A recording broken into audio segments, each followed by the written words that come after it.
from Macedonia, but also from the region here in the office to see personally how it's to be part of the European Agency for Occupational Safety and Health.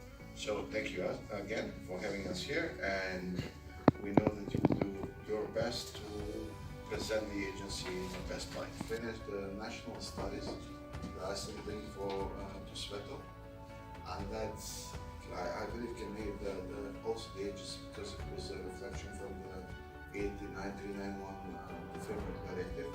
And we just made a comparison what is the situation in the 5 specific countries in light of the framework directive. That's one thing, and what we were doing in the last period, we were actually going to Skopje was one, Belgrade, then Pristina.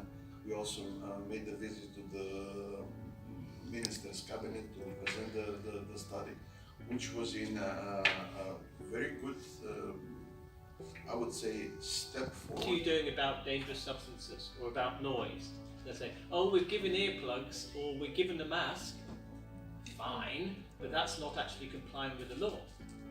The law is explicit, the directive is explicit that it is at final, it is the last step. Only if you have failed to eliminate, substitute, collective control measures do you have to put in personal protective equipment.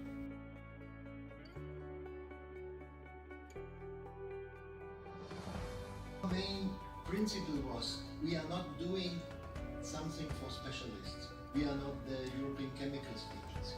We don't want to convince a large chemical company to do some things even better than they do. We want simply to reach, let's say, the 1 million car repair shops in Europe. We want to reach the layman, the people who are not aware or have no knowledge, to do the simple, easy to introduce good practice measures. So the other thing, I mean, we are not able to tell people from Solvay, BASF, DuPont or others what they can do better. They know their enterprise much better than we do, and they have a lot of specialists and people working on the different issues.